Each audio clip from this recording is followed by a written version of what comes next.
अरे बेशर्मियों, तुम शर्म करो। लठैती कहकर कब दिन जियोगे? तोरा पुरखा पुरनिया तो लठैती करता था, उसका क्या मिला था? लेकिन वही लठैती बाबा साहेब नहीं किए तो तुमको सब कुछ देने का काम किए। वैसे ही तुम लठैती छाड़ो हमारे 85% के लोगों। भाइयों, यदि कान में आवाज आता होगा तो बेशर्मी मत हो, शर्म करो। तरीका शर्म करो। तो मुझको साफ कपड़ा पहनने का कौन मौका दिया? साफ बोलने का कौन मौका दिया? साफ रास्ता चलने का कौन मौका दिया? साफ पानी पीने का कौन मौका दिया? साफ व्यवस्था करने का कौन मौका दिया? शर्म तो करो तनी। साथियों, विशेष कुछ तो नहीं कहेंगे। प्लीज यह मौका पर हमने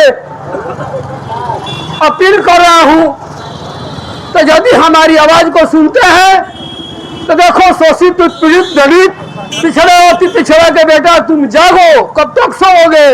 आइए यही ध्यान दीजिएगा। एक कहावत में कहा गया है, तो मालिक बॉस किन दो, हम खलासी रहेंगे, हम कंडक्टर रहेंगे। ये क्या है?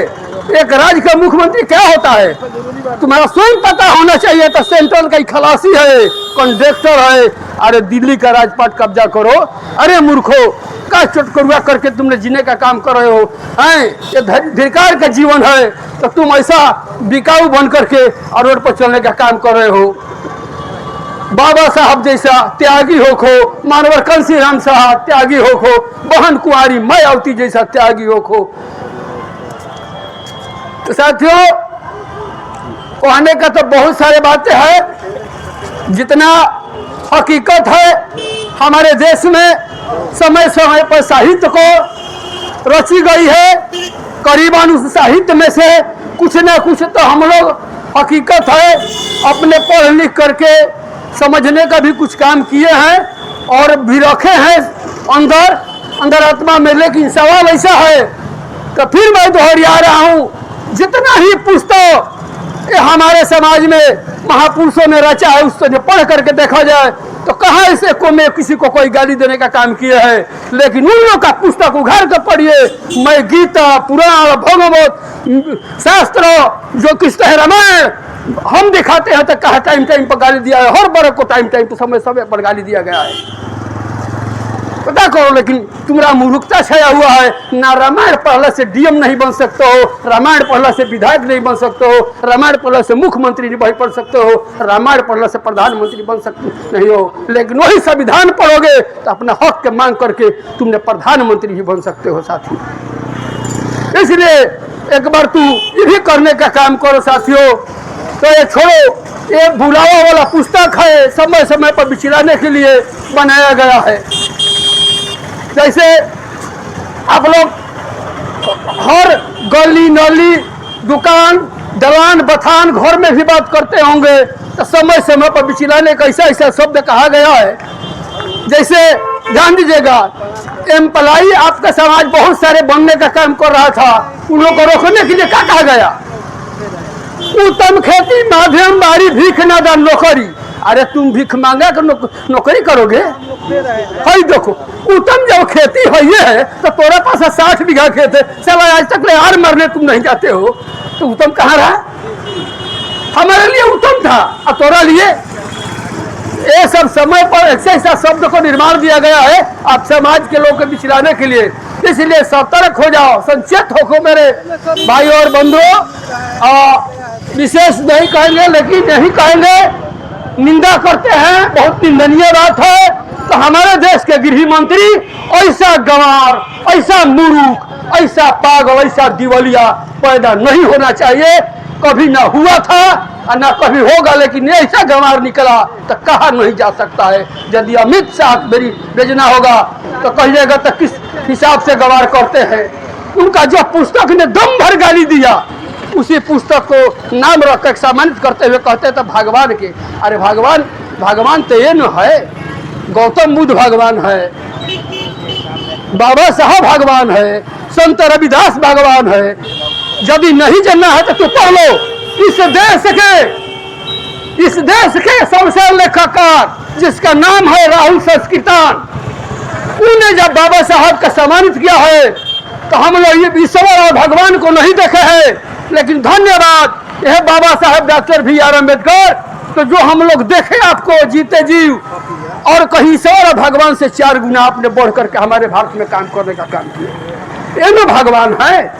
जवाहरलाल पंडित, मोतीलाल नेहरू के लड़का जवाहरलाल पंडित प्रथम प्रधानमंत्री ने सम्मानित किया था। धन है बाबा डॉक्टर BR अम्बेडकर। यदि हमारे देश में भगवान जो नहीं करके दिखाया था, तूने हमारे भारत में आज करके दिखा दिए।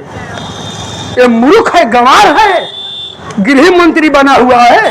ये देश भी चौपट कर देगा, हमारे समाज को बर्बाद कर देगा। थोड़ा पढ़ के तो बोलो। अरे पार्लियामेंट में बहुत सोच सोच के और समझ करके करोड़ों अरबों के वोट दे करके तुमको वहां भेजने का लोग काम करते हैं। और जिस समाज ने भेजा है, जिस डाल पर अपने बैठे हैं, उसी डाल को काट रहे हैं, उसी समाज को जूता से पीटने का काम कर रहे हैं। बहुत घिनौनी बात है अमित शाह। लेकिन भाजपा के लोग, यदि तुम लोग भी बुद्धि सुबुद्धि हो तो तुम ऐसा जो गांव गिरान में अपनावत के भावना से होता है वैसा मत सोचो। अरे मूर्खो, विद्वान वो होता है सबकी सोच के तहत अपना भी सोच रखता है, उसको विद्वान कहा जाता है। और उसको विद्वान नहीं कहा जाता है तो जो अपने आप सब कुछ सोच लेता है उसको मूर्ख कहा जाता है। तो मूर्ख जैसा जा करके राज्यसभा में और पार्लियामेंट में अमित शाह बात करने का काम मत करिए। बहुत सारे अभी कुछ बनना है, रहना है, चलना है। और जब तक हम रहेंगे, आप रहिएगा, तो हक अधिकार को हम लोग बराबर लड़ते रहेंगे। लेकिन आपको सूचित किया जा रहा है तो आपने यदि तनिक पनगर है, लजगर है, बेशर्मी नहीं है तो तुरंत 24 घंटे के अंदर में इस्तीफा दे दीजिए। हमारे बहन जी का आह्वान है। और यदि इस्तीफा नहीं देते हैं तो इसके लिए हम लोग पीछे ही वाला दिन में भी देशव्यापी बेजोड़ आंदोलन और क्रांति के रूप में उतरेंगे रोड पर अमित शाह और भाजपा के लोगों। अरे जिस दिन मेरा समाज कुछ गंवार था, कुछ अशिक्षित था, तो आंदोलन करके आजादी प्राप्त कर लिया। और क्या हमारा वो सत्ता को हासिल करने में कोई देर नहीं है। हम तो समझते हैं तो तू हमारे समाज के लोग हैं, लेकिन ये समझने का काम नहीं करते हैं। तो मैं ये आह्वान कर रहा हूँ तो संभाल जाइए भाजपा के लोगों, कांग्रेस के लोगों और कांग्रेस के समर्थक साथियों।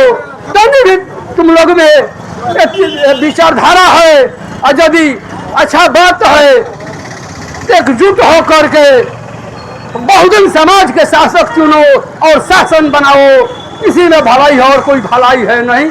यही सब बातों को रखते हुए मैं अपना बहुजन समाज पार्टी के तरफ से और अपने तरफ से अपने वाणी को विराम देते हुए एक बार बाबा साहब अमर रहे, बाबा साहब अमर रहे, बहुजन समाज पार्टी जिंदाबाद, बहुजन समाज पार्टी जिंदाबाद, पान मायावती जिंदाबाद, पान मायावती जिंदाबाद। जय भीम साथियों।